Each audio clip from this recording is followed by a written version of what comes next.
Amamos a Jesús. Amamos a las personas. Amamos adorar.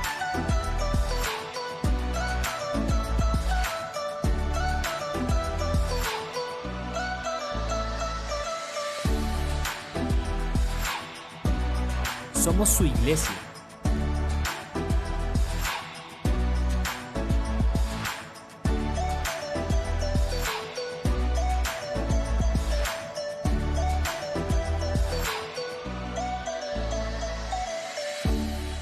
Nuestra casa, el mejor lugar de adoración.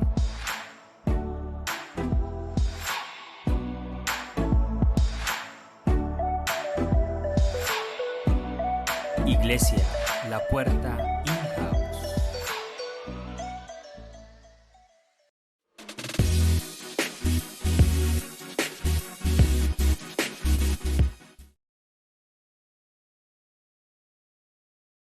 Comenzamos este año con una serie que se llama Cazadores de Tesoros, y la semana pasada veíamos en Mateo 6 por qué el Señor nos decía, nos cuestionaba sobre nuestra fe. Él decía: ¿por qué tienen tan poca fe? ¿Por qué andan preocupándose por todo? Ojo, cuidado, porque así es el pensamiento de los incrédulos, ansiosos. Y su Padre conoce todas sus necesidades. Usted sabía que tiene un Padre en el cielo que conoce sus necesidades. Por eso Jesús dijo: busquen el reino de Dios por encima de todo lo demás. Lleven una vida justa, es decir, sean obedientes a sus principios, y entonces Él les dará todo lo que necesiten. Es una promesa que hace el Señor, y el Señor, cuando hace promesas, lo que está haciendo, lo que está diciendo es: yo pongo mi palabra aquí sobre esta mesa. El Señor está poniendo su palabra de por medio de que Él cumplirá. Ese era el principio de la semana pasada. Vamos a continuar semana a semana, iremos descubriendo esos tesoros. Cazadores de tesoros se llama esta serie. No sé cuántos de ustedes conocen a Tales Roberto. Esposa, ¿alguien más? Bueno, aquí, listo. Búsquenlo en internet y busquen su testimonio. Lo quiero invitar a que busquen su testimonio. Tales Roberto. Él hoy es un adorador, él es maestro, es pastor, él trabaja en la iglesia de Leywood, y él es el líder, el director de la alabanza en esa iglesia, y tiene una historia tremenda. Si usted escucha el testimonio de Tales Roberto, va a ver cómo duró años fuera de la presencia de Dios. Tú eres el peor de todos, porque ellos no conocen la verdad, pero tú sí, y elegiste el pecado y te vas para el infierno.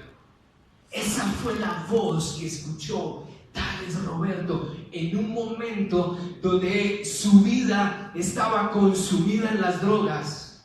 Era exitoso en la música, en el mundo, pero llevaba una vida desenfrenada, y en algún momento que llegó a su habitación, volvió a mirar a un amigo que estaba al lado de él, y lo que escuchó que su amigo le decía era esa voz. Tales llevaba mucho tiempo apartado de Dios, pero él conocía, porque Tales es hijo de papás cristianos, de pastores. Y él cuenta en su testimonio que cuando escuchó esa voz, él reaccionó y supo quién le estaba hablando. Él sabía que esa era la voz de ese enemigo que quería matarlo y acabar con su vida, con una vida que había sido declarada en propósito para Dios. Entonces Tales dice que él recordó las palabras de su papá en ese momento. ¿Y qué le había dicho su papá? Tales, Dios tiene una obra en tu vida. Y entonces le dijo Tales a esa voz: yo sé que si yo entrego mi vida a Cristo, tú no me puedes llevar al infierno, y ahora yo te entrego mi vida. Y dice Tales que en ese momento ese espíritu malo que le estaba hablando se fue. Y si recordamos, eso fue lo que hizo Jesús cuando Satanás lo tentó para que él desobedeciera lo que Dios había dicho. Por eso la palabra dice: resistan al diablo y él huirá de ustedes. Al diablo se le recuerda quién es. Al diablo se le recuerda que él es un enemigo, pero está derrotado porque Cristo lo derrotó en la cruz. Y si nosotros le pertenecemos a Cristo, entonces él no tiene un poder mayor que el que tenemos nosotros en Jesús. Tales en ese momento reconoció el poder que hay en el nombre de Cristo, porque hay poder en el nombre de Cristo. Llamó al papá a la madrugada y le decía que el Espíritu Santo estaba en su habitación, y le decía llorando: él vino, lavó mi vida, porque después de eso vino un toque del Espíritu Santo sobre su vida. Él dice que se levantó y se miró al espejo y volvió a ver los colores, que se impresionó porque él veía su vida en blanco y negro. Dice que a partir de ese momento ya supo que él no podía escoger su destino, porque Dios ya lo había hecho por él. Tales, desde muy joven, comenzó a mirar hacia afuera, hacia el mundo, y se cuestionaba mucho sobre lo que pasaba afuera, porque su papá siempre le dijo que ellos eran diferentes por ser cristianos, pero tal vez nunca le dio una explicación con la cual él quedara satisfecho en su corazón. Creció, llegó a la adolescencia, empezó a tener amigos, comenzó a beber alcohol, a fumar, a tener relaciones con niñas lindas, y más o menos en un periodo de 2-3 años se alejó de Dios.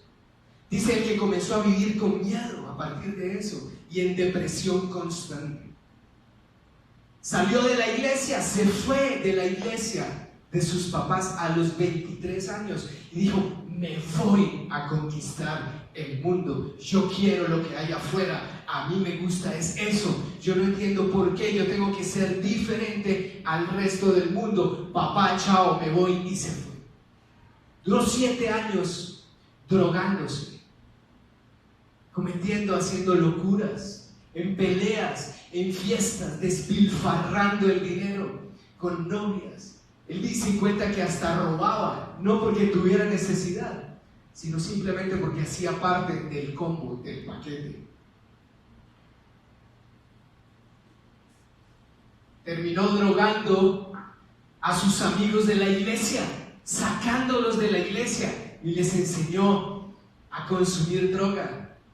Como era un rockero exitoso, tenía mucho dinero y etcétera, una vida entregada a lo que conocemos como una libertad, que realmente no es una libertad verdadera, es una esclavitud total. Y él dice que fue usado por el diablo en esos 7 años de una manera muy sucia, porque él llevó a la perdición a muchas personas. Un hombre influyente desde donde estaba, desde el lugar donde él tenía influencia, no era una buena influencia, y se llevó por delante a muchas personas. Mientras tanto, sus papás oraban por él de rodillas, dicen los que los veían en la iglesia. Oraban por él de rodillas y no aceptaban que Tales se perdiera. No lo soltaron nunca.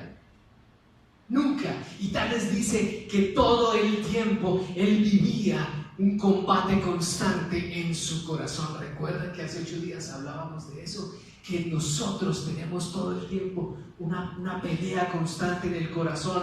Si es para acá, si es para acá, hay una batalla constante en nuestro corazón. Pero Tales dice que él siempre escuchaba una voz que le decía: vas a volver a la casa del Padre. Tal vez esa voz era su tormento.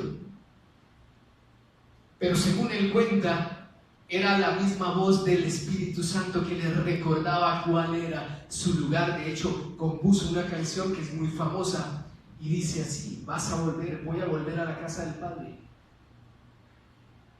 ¿Por qué? Porque Dios tenía un propósito con él. Y al Señor no se le sale ninguno de sus hijos de control. Sus papás no bajaron la guardia. Sus papás oraban día y noche por él.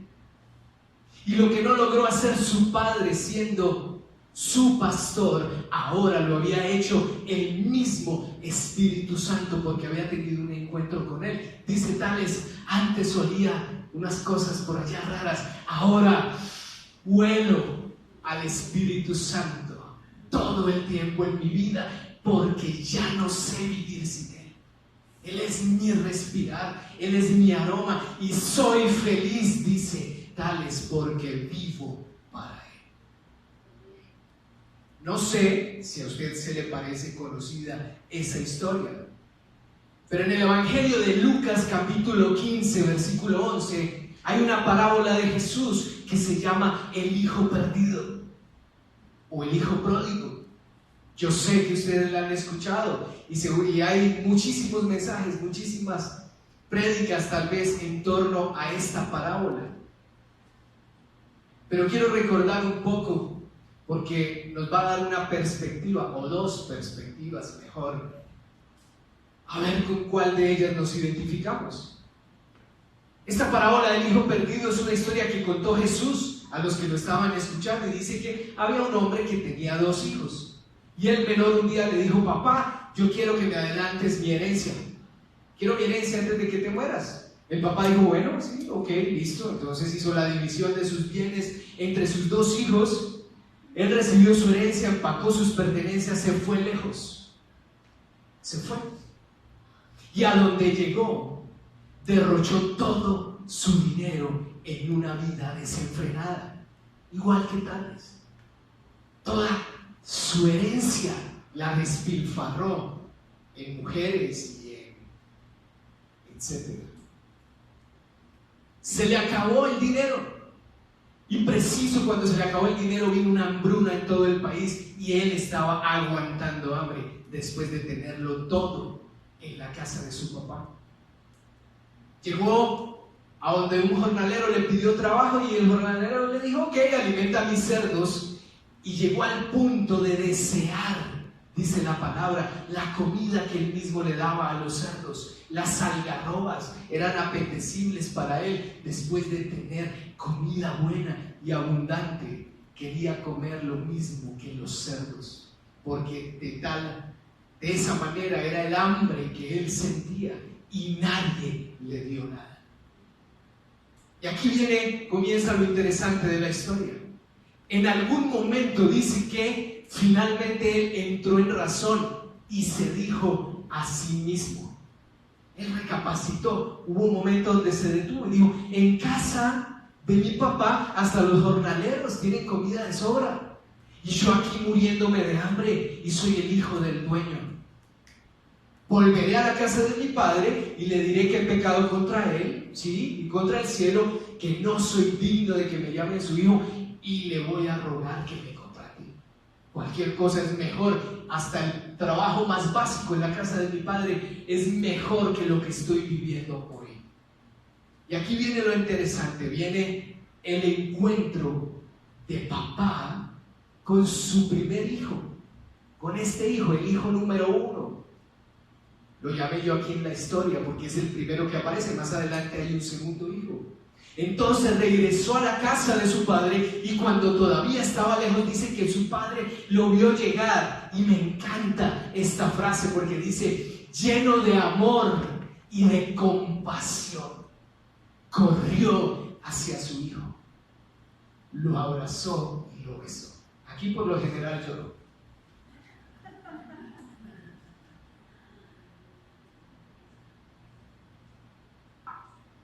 ¿Por qué lloro?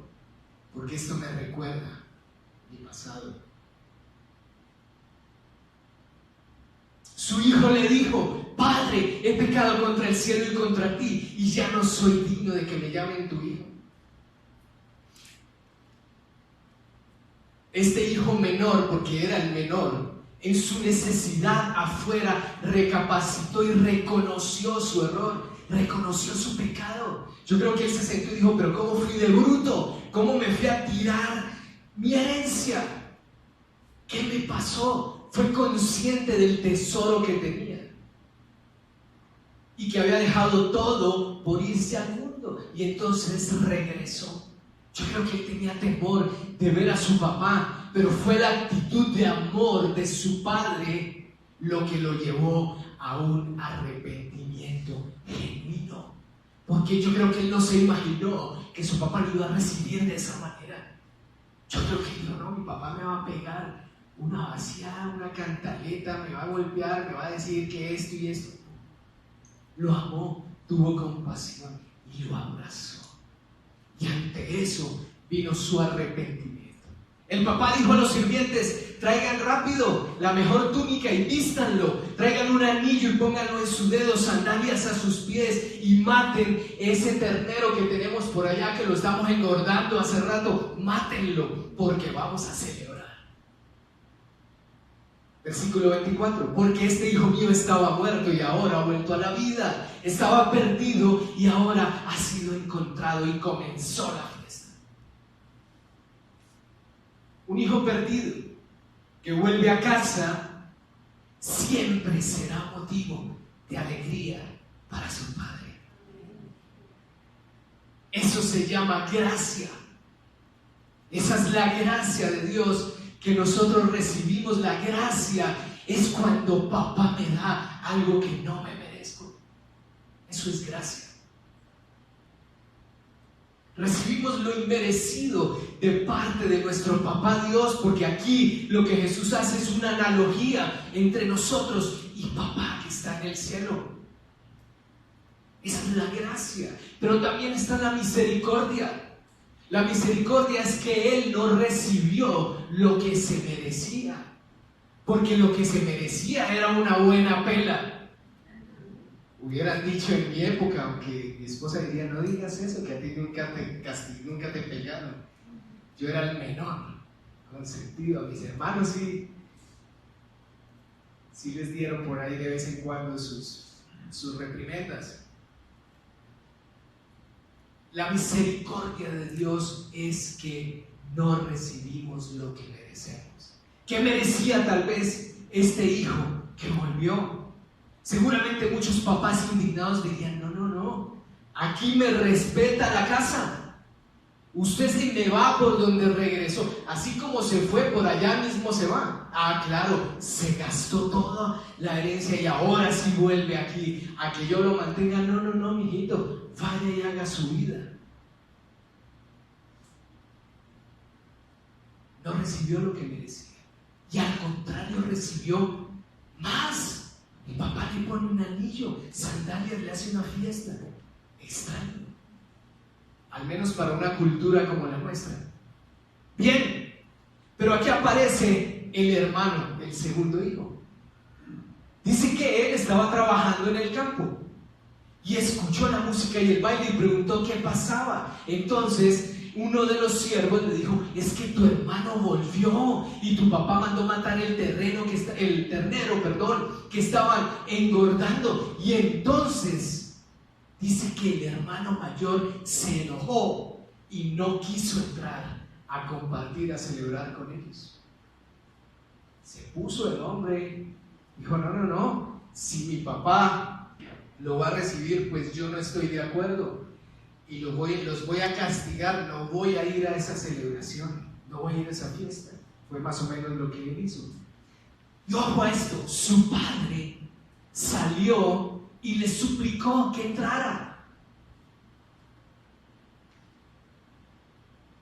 Yo no sé si usted conoce papás así, pero este papá me parece un poco extraño. Y le dice él en tono de reclamo a su papá: todos estos años he trabajado para ti como un burro. y nunca me negué a hacer nada de lo que me pediste en todo este tiempo. No me diste ni siquiera un cabrito para festejar con mis amigos, pero este hijo tuyo, el que volvió, regresa y después de haber derrochado todo su dinero en prostitutas, le matas el ternero engordado y le haces una fiesta. Yo me meto en la película, así me lo imagino. Tremendo reclamo el que le hace el hijo mayor a su papá. Actitud típica de nosotros los latinos, de los colombianos. A veces lo tenemos todo y sin embargo nos corroe esa envidia de que le den a otro. Este hijo tenía todo en la casa del papá, tenía trabajo, comida, dormida, no le faltaba nada, pero le molestó mucho que su papá le diera algo a su hijo que se había portado mal. Seguramente él pensaba que se portaba muy bien y que era el hijo ejemplar.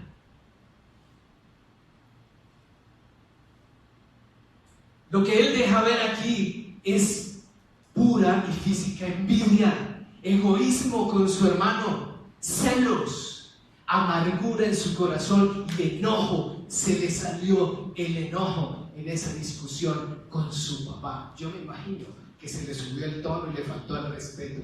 Me imagino esa escena así. Y si nosotros vamos a ver, la Biblia comienza con una historia entre hermanos así, cuando Caín mató a Abel. Si usted se da cuenta y es detallista, ese es el primer asesinato registrado en la palabra.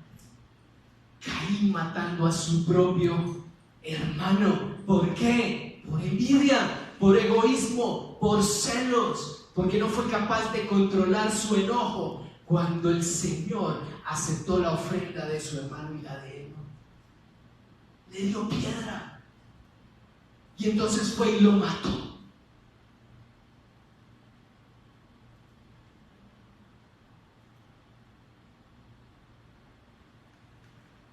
Para nadie es un secreto toda esta situación mediática en torno a algo que ha sucedido en estos días aquí.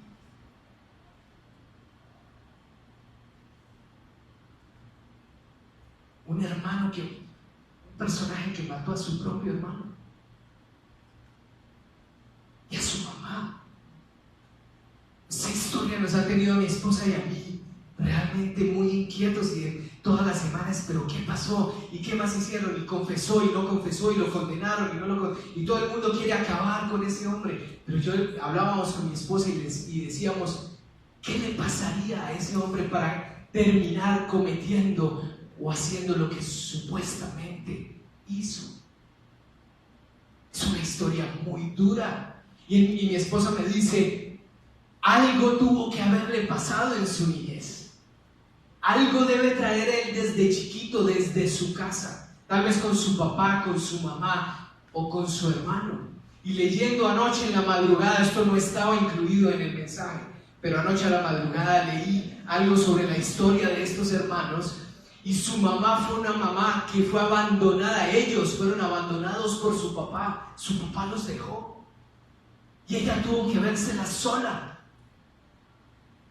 levantando a sus muchachos. Y parece ser, a veces los papás no son cuidadosos con sus hijos y muestran preferencias por unos más que por otros, con frecuencia a los menores, y a los mayores les toca más duro. Y parece ser que la vida de estos muchachos fue así, marcada por una preferencia por su mamá, que dañó el corazón de su otro hijo al punto que terminó asesinando a su propio hermano, porque tal vez quería tener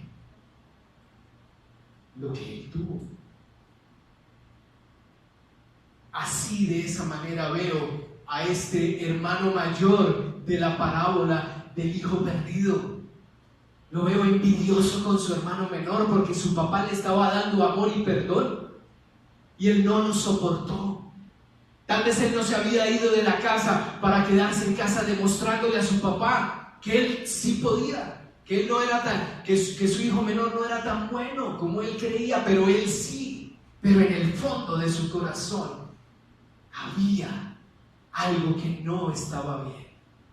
Finalmente, en el versículo 31, su padre le dijo: hijo, querido hijo, siempre has estado a mi lado y todo lo que tengo es tuyo. Teníamos que celebrar este día feliz porque tu hermano estaba muerto y ha vuelto a la vida. Y su padre lo trata en este momento también con amor. Pero seguramente él sentía que no era justo. Él estaba peleando un derecho que creía tener. Y sin darse cuenta también estaba pecando, igual que su hermano, solo que su pecado era diferente. Y a nosotros a veces nos pasa lo mismo. Juzgamos a otros por su pecado. Uy, ¿cómo fue capaz de hacer eso? Sí, lo que pasa es que tal vez el pecado del que estás mirando o la falta o su error es diferente al tuyo. Pero tú también tienes lo tuyo, yo tengo lo mío. Aquí cada uno de nosotros sabemos cuál es nuestra lucha, con qué luchamos en el corazón. Bien, esa es la historia. Ahora sí entremos en materia. ¿Por qué todo esto? ¿A dónde quiero ir? Pastor, sorpréndanos, porque esa historia ya no la sabíamos. Lucas capítulo 14, es decir, un capítulo antes, Jesús está enseñando. Él venía aquí en una serie de enseñanzas. Yo me imagino que, no sé, tal vez él también predicaba por series, no sé. Pero yo encuentro que él tenía una historia y después otra y después otra. Y él decía, mire, contaba una historia y decía, bueno, ahora les voy a contar otra. Seguramente los veía como, ¿será que me entendieron o no me entendieron? Y contaba otra historia para aclarar más el concepto. Y entonces así quiero que piensen que este era el escenario mientras Jesús contaba esta historia. Antes de llegar al hijo pródigo, dice Jesús, estaba hablando de cuáles eran las condiciones para ser su discípulo. Él les estaba diciendo, ¿quieren ser discípulos míos? Ojo, les dice, mire, funciona de la siguiente manera. Si no cargas tu propia cruz y me sigues, no puedes ser mi discípulo. Y antes de eso estaba diciendo, mira, si quieres ser mi discípulo verdadero, tienes que dejarlo todo. Vas a tener que dejarlo todo, tu casa, tu familia, tus hermanos, todo. Y si estás dispuesto a dejarlo todo por mí, entonces puedes ser mi discípulo. ¿Qué quería decir Jesús? Que no puede haber nada en tu corazón que ocupe un lugar mayor que Él. Entonces tengo que deshacerme de mi familia. No, tienes que poner en primer lugar a Jesús, porque Jesús va a hacer todo. Jesús demanda que un discípulo suyo esté lleno de Él. Tiene sentido para que pueda ser un discípulo y pueda ser bendición para los suyos también. Continúa Jesús y dice lo siguiente: no comiences sin calcular el costo. Y así se llama este mensaje de hoy. Calcula el costo, se llama el mensaje. Y dice el Señor: ¿quién comienza a construir un edificio sin primero calcular el costo para ver si le va a alcanzar la plata y terminarlo? Así que no puedes convertirte en mi discípulo sin dejar todo lo que posees. Jesús está diciendo, mira, si me vas a seguir, no te lo tomes tan a la ligera. Si te están diciendo que me vas a seguir y yo te voy a hacer multimillonario y te voy a hacer que vivas una vida como la de Gianluca Vacchi, tal vez, no sé, déjame decirte que Jesús hoy te recuerda y te dice, calcula el costo, porque caminar conmigo cuesta. Tal vez vas a ser un bendecido, pero te va a costar, porque mi reino es diferente al de este mundo. Mi reino no se trata de cuánto tienes, cuánto posees materialmente. Puedes tener mucho si quieres, Parece ser que el papá de estos dos muchachos era un hombre adinerado y la Biblia está llena de testimonios de gente adinerada, pero los discípulos de Jesús tuvieron que pagar un precio. Y dice Jesús, calcula el costo. Conmigo vas a tener que calcular el costo de tus decisiones día a día. Dice, no decidas a la ligera. Y aquí encuentro 3 principios. Primero, a menos que me rindas todo tu corazón, no me vas a poder seguir, dice el Señor. ¿Sabe qué está haciendo Jesús hoy? Intercediendo por nosotros ante el Padre. Lo mismo que hacía el papá de Tales. Jesús hoy intercede por ti y por mí ante el Padre.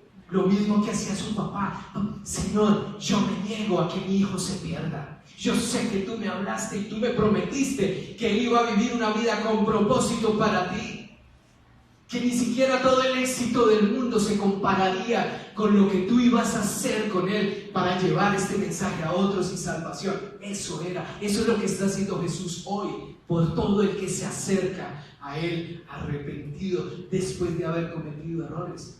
Jesús no rechaza a nadie que venga arrepentido delante de él. Y tú puedes decir, bueno, pero Jesús estaba en el mundo también. Jesús se la pasaba con las prostitutas, los fariseos. O sea, él no estaba todo el día metido en la iglesia con los suyos, cantando cancioncitas de adoración. Sí, tienes toda la razón. Jesús estaba en el mundo, pero Jesús no le pertenecía al mundo. Jesús se sentaba a conversar con las prostitutas y con los ladrones, pero él no robaba.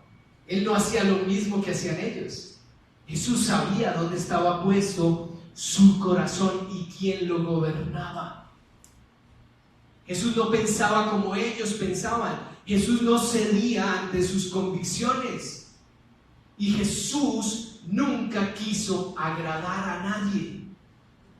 Jesús guardaba su corazón y su mente y así enfrentó sus batallas. ¿Qué le pasó al hijo menor, al hijo pródigo? Se fue al mundo a pelear como un loco.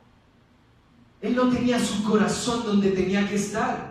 Tenía su corazón puesto en lo que quería conquistar, en lo que creyó que era su felicidad afuera, en el despilfarro y en una vida desenfrenada, igual que Tales. ¿Y qué pasó?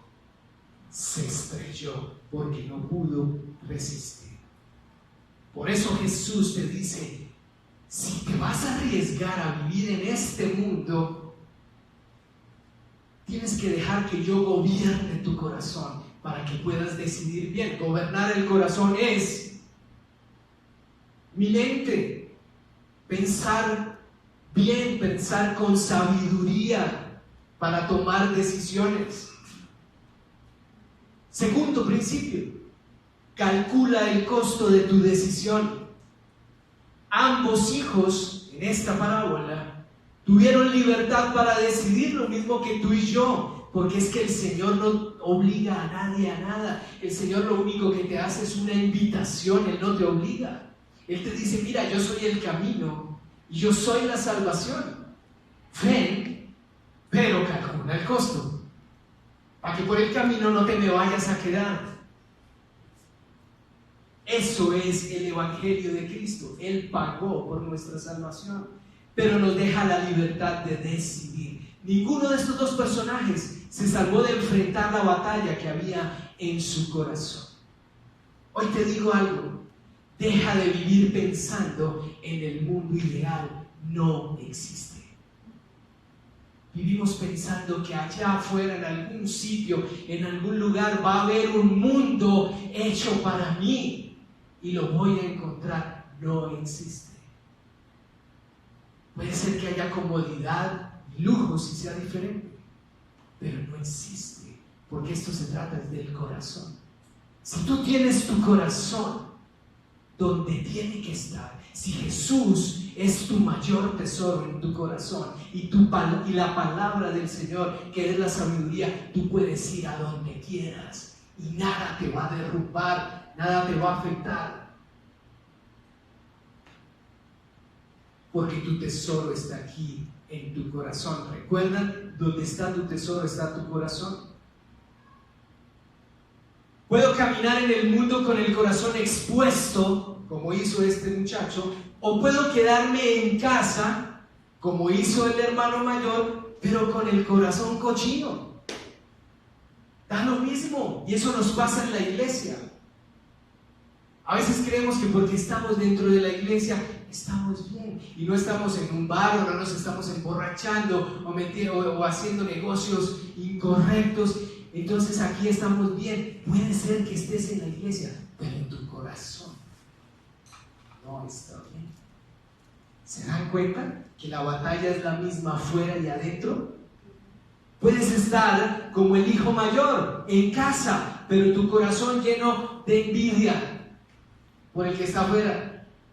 El mayor no podía estar tranquilo de pensar en lo que el menor estaba haciendo afuera. Seguramente. ¿Sí se dan cuenta? El hijo menor se gastó todo queriendo tal vez escapar, pero no encontró la felicidad. Y el mayor, que lo tiene todo en casa de papá, tampoco era feliz. No pudo vivir lo suyo pensando en lo que su hermano iba a hacer. Ay, pero es que yo aquí con mi papá trabajando y para que él me valore y se dé cuenta quién soy yo, mientras que mi hermano seguramente ya se casó, él ya debe ser empresario, él ya debe tener un emprendimiento, debe tener dinero, debe ser un hombre exitoso, debe vacacionar. Menos mal que no habían redes sociales en esta época, o si no seguramente este hermano lo hubiera matado también de la piedra. Seguramente si estuviera en redes sociales todo el tiempo mirando en dónde estaba su hermano, parrandeando mientras él estaba en casa de papá trabajando.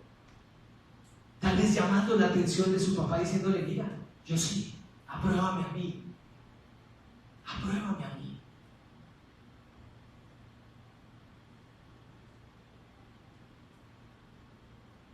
Ambos vivían en el reino del yo, ¿recuerdan?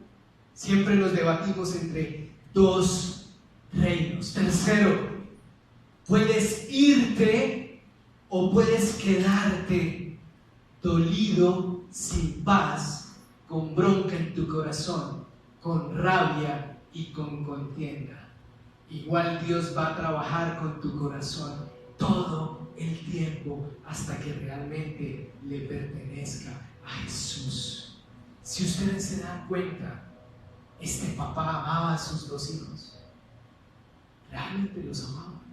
Y sea que te vayas lejos, o sea que te quedes, igual Dios va a tratar contigo, porque Dios no va a perder la batalla de tu corazón si tú le entregaste tu vida a Cristo. En Romanos 8:33-36 dice que nada podrá separarnos del amor de Dios que ha sido revelado en Cristo Jesús. Mientras permanezcas en Cristo, puede ser aún que te descarríes por el camino, pero hay un papá que está esperando que tú vuelvas. Hay un papá esperando para hacer fiesta.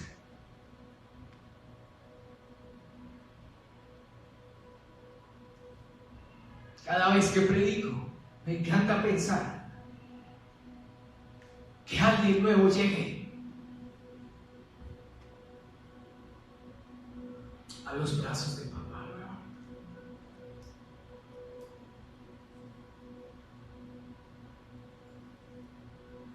¿Puedo llevar a Jesús al mundo? Claro, eso es lo que tenemos que hacer.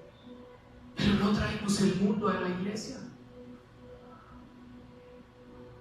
Sí, pastor, pero la iglesia es un lugar para enfermos, para pecadores. Sí, pero aquí no reina el mundo, aquí reina Jesús. Por eso puedes ir al mundo confiado de que vas a poder tal vez sostenerte, pero no te alejes mucho, digas.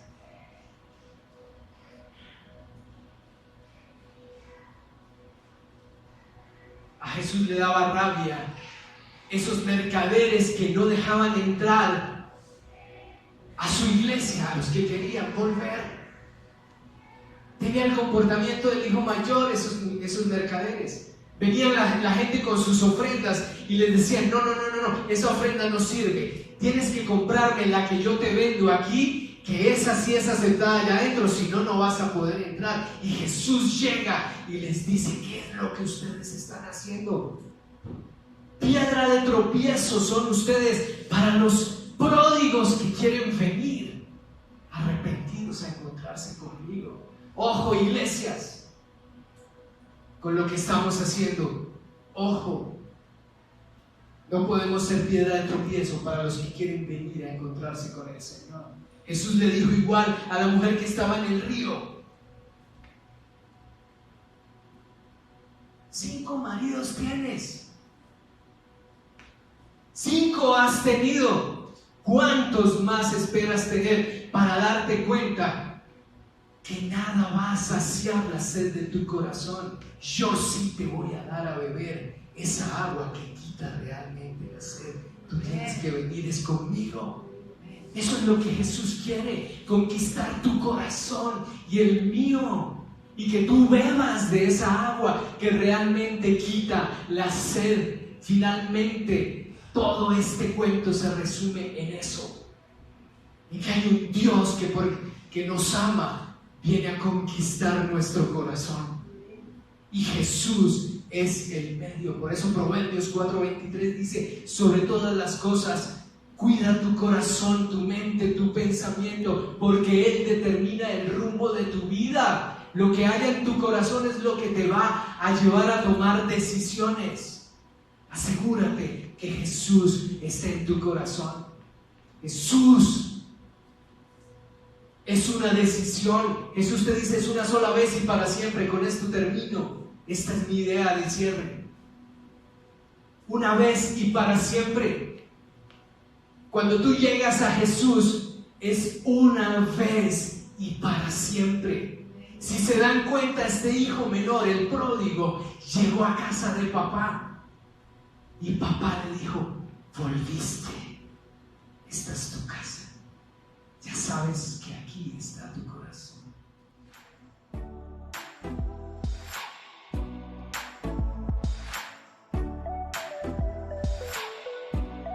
Iglesia, la puerta